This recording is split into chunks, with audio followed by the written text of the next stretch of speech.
এটা আরেকটা ধরনের খেলা চলছে। আপনি জানেন নির্বাচন যেন না হয়, টালবাহানা এটা তো চলছেই। আমরা এর আগে যখন গত 16 বছর যাবৎ এই মানুষের ভোটাধিকার এবং সুষ্ঠু নির্বাচনের জন্য আন্দোলন করেছি, আমাদের নেতাকর্মীরা গুম খুন হয়েছে। একমাত্র জাতীয়তাবাদী দলের নেতাকর্মীরাই কিন্তু সবচেয়ে বেশি গুম হয়েছে জাতীয়তাবাদী দলের নেতাকর্মীরা। আমরাই আন্দোলন করে এই পরিস্থিতি এসেছি।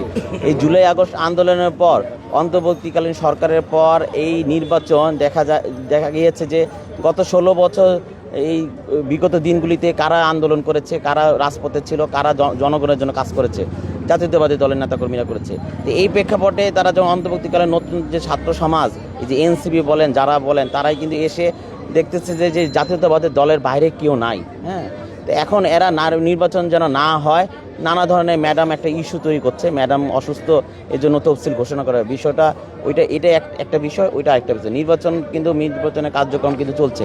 গতকালকে দেখেন যে আমাদের যে বাকি আসনগুলো ওইগুলো কিন্তু ঘোষণা দিয়েছে। এটা তো চিন্তা করেন যে ম্যাডাম অসুস্থ, চিন্তা করেন ওইটা নির্বাচনের বিষয় হলো আরেক আলাদা। আমাদের দেশনেত্রী বেগম খালেদা জি অসুস্থ, ওনার শারীরিক চিকিৎসা করা হবে। আমরা সবাই ওনার আবেগ আচ্ছন্ন হয়ে সারা বাংলাদেশের মানুষ দলমত নির্বিশেষে, ধর্ম নির্বিশেষে সবাই ওনার জন্য দোয়া করেছেন, প্রার্থনা করেছেন, সবাই ওনার জন্য করেছেন। আর নির্বাচনের বিষয় কিন্তু আরেকটা বিষয়, ওইটার মধ্যে এটাকে টেনে এনে আরেকটা জন ইস্যু তৈরি করার চেষ্টা করছে।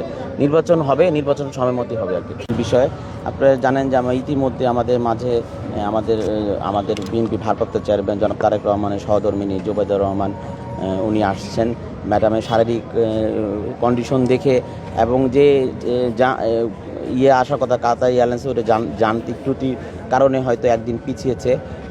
ইতিমধ্যে আমরা দলের পক্ষ থেকে যেটা জানতে পেলাম যে আগামী 7 তারিখে, 7ই ডিসেম্বর ওনাকে নিয়ে যাওয়া হবে। এই পর্যন্তই আমি আর কি জানি যে ওনাকে। আরেকটা বিষয় যেটা বললেন যে এই মুহূর্তে ওনাকে যাত্রাপথ সুগম কিনা, উনি তো অনেক অসুস্থ। অবশ্যই এখানে চায়না থেকে আসছে, বিশেষজ্ঞ ওখান থেকে আসছে, বিভিন্ন দেশ থেকে এসেছেন, এবং জুবাইদুর রহমানও এসেছেন। সব কিছু দেখে শুনে প্রিপারেশন নেওয়া হবে যে উনি কি আজকে যাবেন না কালকে যাবেন না পরশু দিন যাবেন, ওইটা কি সিদ্ধান্ত ওনারা নেবেন আর কি। এখানে যে কয়জন নেতাকর্মী আছি, আমিও কিন্তু ওনাকে এয়ারপোর্ট থেকে ওনার গাড়ি বহরে এসেছি, ওনাকে প্রোটোকল দিয়ে এসেছি। এখন এখানে আপনি ওনাকে শারীরিক পরীক্ষা নিরীক্ষা করেই তো একটা ব্যবস্থা নিয়েছেন, এবং উনি আবার নিজে এসে দেখে তারপর সিদ্ধান্ত নেবেন যে ওনাকে যাওয়া সম্ভব কিনা আর কি। আরেকটা